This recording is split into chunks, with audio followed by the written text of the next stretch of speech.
Alright guys, narating ng dating galing stool at nagpala po tayo ng snow. Ito po yung problema sa Canada. If you don't know how to plow the snow, ay ikaw po ay malulunod at maitatanim sa snow. Ayan, thank you. Okay, look at this. I already finished it. Ito guys, tapos na ako magpala. Yung iba hindi nagpala ng driveway nila, pero po ako ay tapos nang magpala.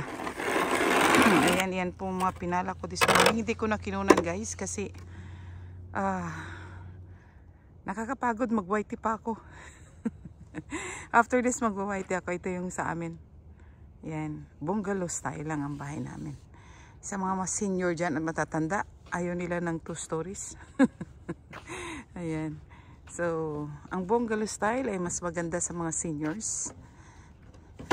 Ayan. Para hindi ka naakyat. Pero bababa ka pa rin sa basement.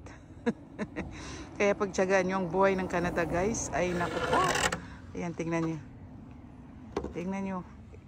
Ayan, hindi pa nagpala yung mga kapitbahay ko. Ako pa lang nagpala. So, ayan. Pagpala na. Praise God. Okay na tayo guys. Pwede na tayo mag-whitey pagkatapos natin magpala.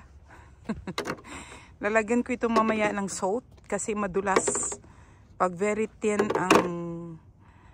ang snow na naiwan sa driveway. And then pag mababa ang temperature ay nag-a-ice po ito. So kailangan lagyan siya ng salt.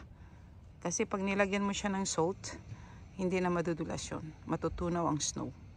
Ang 10 layers of snow.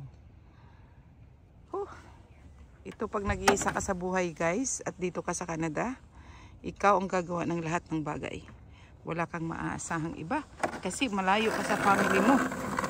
So whether you like it or not, gagampanan mo ang tungkulin mo, ang responsibilities mo bilang isang magulang or isang guardian sa iyong anak.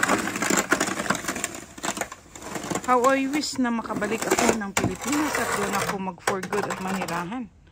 Kasi mahirap sa Canada tumanda guys. Mapupunta ka sa elderly center and I don't like that. Dahil marami kang kasama. Okay guys, ayan, hindi ko na itapon ang aming basura. Okay guys, ito yung pang-primer ko kasi wala akong pang-primer guys.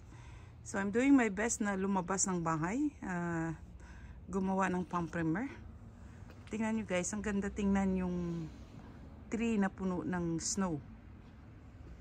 Ano? Ayan, maganda dito guys. Yan lang, beauty lang. Okay guys, God bless you all. And bye for now.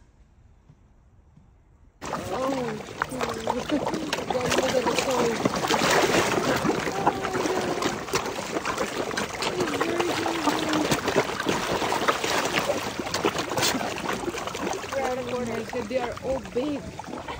It's fat. The clear fats, guys.